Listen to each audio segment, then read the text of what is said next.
Halo sobatku sekalian, kembali lagi dengan Nivan New. Kali ini saya sedikit akan berbagi tentang LK 3.1 yaitu best practice ya sobatku.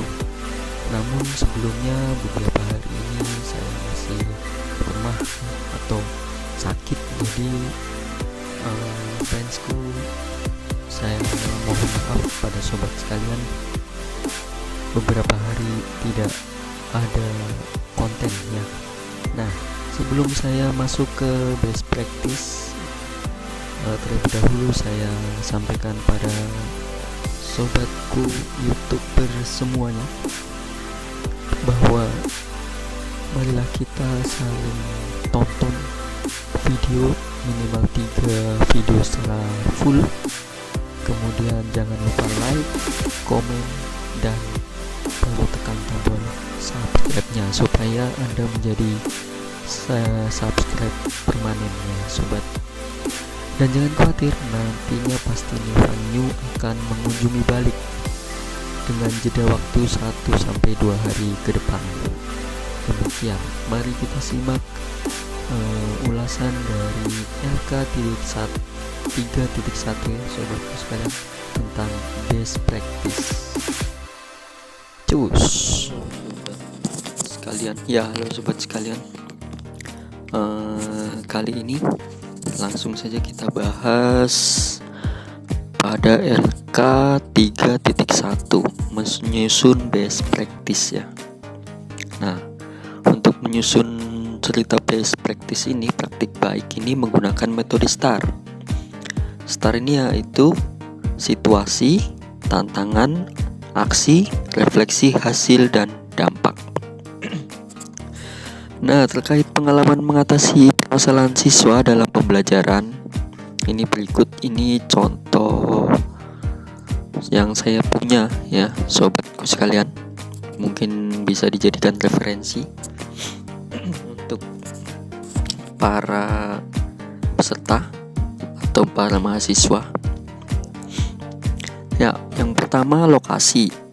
Lokasi ini SD, saya punya SD Intres Pukul 6. Tergantung dengan sobatku sekalian.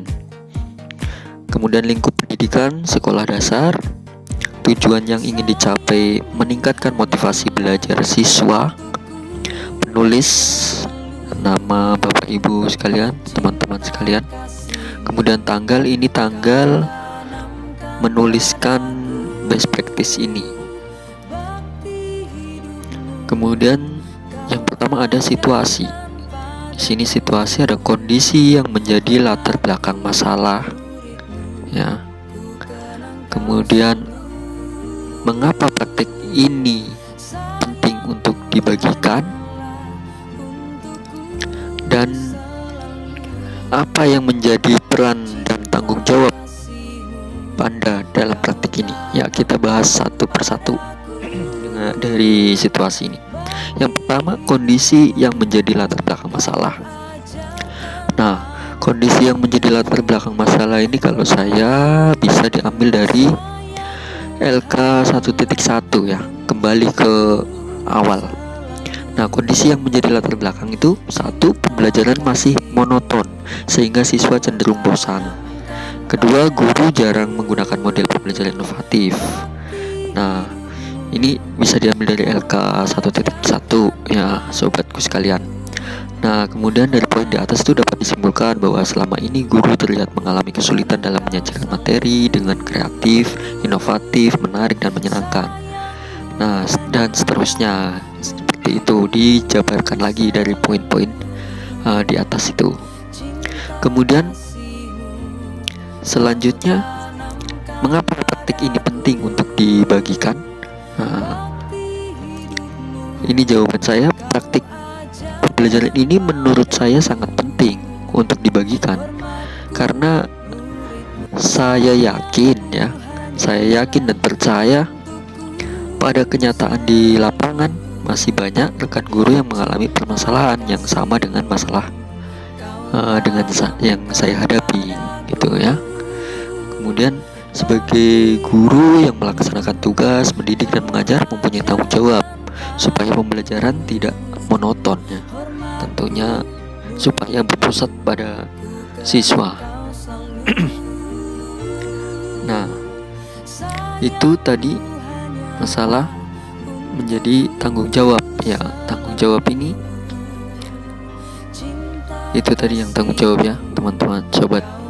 Saya sebagai guru yang melaksanakan tugas mendidik mengajar mempunyai tanggung jawab supaya pembelajaran ini tidak monoton. Itu tanggung jawabnya. Nah, sekarang masuk ke tantangan. Di tantangan ini ada 2 soal ya. Ada 2. Yang pertama, apa yang menjadi tantangan untuk mencapai tujuan tersebut? Kemudian siapa saja yang terlibat dari tantangan ini? Ya, kita kupas satu-satu. Nah, setelah dilakukan identifikasi hari analisis hasil kajian literatur dan wawancara ini, kalau saya punya ini sobat, guru belum merancang pembelajaran yang kreatif, inovatif, menarik dan menyenangkan. Kurangnya penggunaan TPACK di kelas. Memang ya kenyataan hampir belum pernah melakukan sebelumnya ya dengan model pembelajaran yang inovatif. Nah, dari tantangan tersebut yang menyebabkan seorang guru harus menciptakan ini sebagai berikut: menerapkan metode pembelajaran yang kreatif, inovatif, kemudian menggunakan TPACK. Ya, di sini tantangannya itu. Terus menata ruang kelas. Nah, dari tantangan di atas ini dijabarkan lagi. Ini yang menyebabkan seorang guru itu harus ini menerapkan model pembelajaran yang inovatif. Nah, di sini saya menggunakan model PBL, yaitu Problem Based Learning ya. Nah, kemudian selanjutnya siapa saja yang terlibat? Nah, yang terlibat di sini. Dalam proses yang terlibat ini ada siswa kelas 4 berjumlah 12 siswa, diantaranya 8 siswa laki-laki dan 4 siswa perempuan. Kemudian kepala sekolah ya selaku penanggung jawab dalam pembelajaran ini. Kemudian rekan sejawat yang ikut membantu berjalannya pembelajaran ini, karena saya sendiri tetap membutuhkan teman-teman rekan-rekan guru ya. Dan kemudian guru, dosen pembimbing ya tentunya. Dosen pembimbing yang selalu memberikan masukan dengan sabar. Terima kasih atas bimbingannya Profesor Dr. Neti Karnati, MPD, dan Guru Pamong Bu Nurmala, MPD. Terima kasih. Nah, kemudian masuk di aksi. Langkah-langkah apa yang dilakukan untuk menghadapi tantangan tersebut? Nah, di sini ada beberapa pertanyaan juga ya. Kemudian strategi apa yang digunakan? Kemudian bagaimana prosesnya? Lalu siapa saja yang terlibat? Apa saja sumber daya atau materi yang diperlukan untuk melaksanakan strategi ini? Nah, pertama langkah-langkahnya yaitu yang harus yang dilakukan ya untuk menghadapi tantangan ini, antara lain menyiapkan perangkat pembelajaran tentunya, kemudian menyiapkan model pembelajaran, menyiapkan media dengan TPACK dan kontekstual ya atau media konkretnya ya, kemudian menyiapkan ruang kelas yang nyaman. Nah, strategi yang dilakukan guru menerapkan metode pembelajaran yang kreatif, inovatif, menarik, dan menyenangkan adalah menggunakan metode pembelajaran yang bervariasi. Nah, tadi pertanyaannya strategi apa? Jadi strategi yang digunakan yaitu ini, menerapkan metode pembelajaran yang kreatif, inovatif, menarik, dan menyenangkan. Nah, saya menggunakan model pembelajaran based learning. Nah, tadi ada pertanyaan, bagaimana prosesnya? Nah, prosesnya itu untuk pembelajaran PBL ini adalah pertama ada fase 1 orientasi siswa pada masalah. Nah, ini ada siswa diberikan pertanyaan pemantik, umpan balik ya, supaya diberikan umpan gitu, pertanyaan pemantik ini, supaya anak nantinya lebih paham, dan kemudian mengamati video pembelajaran dan siswa mendemonstrasikan yang sudah diamati. Kemudian di fase 2 ada mengorganisasikan siswa untuk belajar. Nah, di sini sebelum guru membagi siswa ke dalam kelompok itu diberi kesempatan dulu. Kira-kira ada nggak yang mau bertanya atau diberikan pertanyaan oleh guru. Jadi nanti ada tanya jawab di situ sedikit supaya guru nanti menguatkan kembali ya, agar nantinya lebih paham jika guru sudah membagi kelompok dan membagikan LKPD-nya. Nah, kemudian di fase ketiga membimbing penyelidikan individu maupun kelompok. Nah, di situ guru membimbing siswa dalam diskusi kelompoknya. Nah, jadi untuk best practice ini, kalau bisa sobatku sekalian menuliskan langkah-langkah, bahkan kalau bisa lagi dicantumkan foto kegiatannya di sini. Ya, insya Allah nanti saya akan cantumkan lah, supaya lebih konkret ya, lebih nyata istilahnya gitu, bahwa ada tahapan-tahapan kegiatan yang dilalui pada saat pembelajaran. Nah, yang keempat, mengembangkan dan menyajikan hasil karya. Kemudian masing-masing perwakilan kelompok itu menyajikan hasil karyanya, sampai dengan yang fase kelima, menganalisis dan mengevaluasi proses pemecahan masalah. Nah, kemudian yang terlibat di sini siapa saja? Sama ya, kalau saya hampir sama dengan yang di atas. Ada siswa kelas 4, kepala sekolah, rekan sejawat, dosen, dan guru pamong, karena tidak lepas dari yang beberapa rekan ini ya yang terlibat itu. Nah, kemudian sumber dayanya.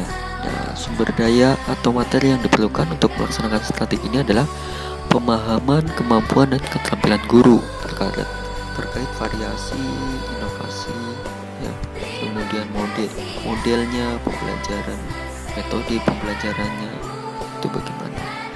Nah, sumber daya harus ini juga ya, guru harus mempunyai keterampilan menggunakan media pembelajarannya seperti laptop, IT-nya, terus kelengkapan sarananya, benda konkretnya ya. Itu yang sesuai, kalau bisa yang sesuai dengan materi yang akan diajarkan. Kemudian masuk ke tahap refleksi hasil ya, R-nya ya, STAR ya. Refleksi hasil dan dampak. Bagaimana dampak dari aksi, langkah-langkah yang dilakukan? Nah, dampak dari aksi ini menunjukkan hasil yang efektif ya.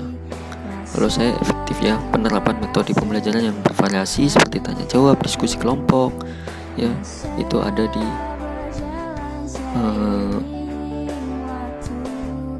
demonstrasinya juga ada. Kemudian penerapan model PBL dapat meningkatkan motivasi belajar siswa ya, karena pembelajaran berpusat pada siswa. Kemudian siswa juga lebih aktif untuk berdiskusi kelompok serta menumbuhkan berpikir yang kritis ya tentunya. Kemudian penggunaan media TPAJK-nya dan media konkret yang tepat dan variasi menjadikan siswa lebih tertarik dan antusias ya. Kemudian ada pertanyaan berikutnya, bagaimana responnya? Bagaimana respon orang lain terkait dengan strategi yang dilakukannya? Nah, ini respon ini saya ambil siswa ya, karena langsung berhadapan langsung, yaitu dengan strategi ini siswa ini sangat senang. Hal ini dapat dilihat pada saat pembelajaran berlangsung, siswa antusias sekali dan aktif dalam diskusi kelompoknya. Kemudian ada faktor ya, apa yang menjadi faktor keberhasilan atau tidak keberhasilan. Nah, di sini untuk faktornya ya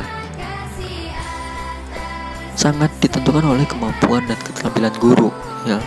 Kembali lagi, faktor keberhasilan ini lagi oleh guru ya, keterampilan untuk menerapkan metode pembelajaran dan model pembelajaran yang berpusat pada siswa serta media TPACK-nya terlihat di situ. Dan yang berikutnya ya, ini yang terakhir ya, pembelajaran yang bisa diambil ya. Nah ini apa pembelajaran dari keseluruhan proses tersebut ini ya. Nah, pembelajaran yang dapat diambil dari proses seluruh kegiatan yang sudah dilakukan adalah untuk meningkatkan kualitas dan motivasi belajar ya. Guru harus terus belajar. Jadi seorang guru tidak cukup di satu model atau metode atau media yang sudah begitu-begitu saja sehingga dilihat monoton oleh siswa. Nah, sebagai guru teruslah, mari kita terus belajar untuk meningkatkan kualitas dan motivasi belajar, meningkatkan metode-metode, mempelajari model-model pendekatan supaya nantinya kita bisa menerapkan kira-kira materi ini yang baik, yang sesuai dengan model apa, pendekatan apa, atau metode apa, seperti itu ya sobatku sekalian. Ya, jadi kira-kira ini adalah contoh yang bisa saya sampaikan untuk LK 3.1 ya. Kiranya bisa menjadi bahan referensi untuk sobat-sobatku yang sedang menyusun best practice ini ya. Oke, terima kasih. Saya sangat membuka ya, sangat membutuhkan saran dan kritik dari sobatku sekalian. Jika ada saran dan kritik, silahkan tinggalkan jejak di kolom komentar. Terima kasih.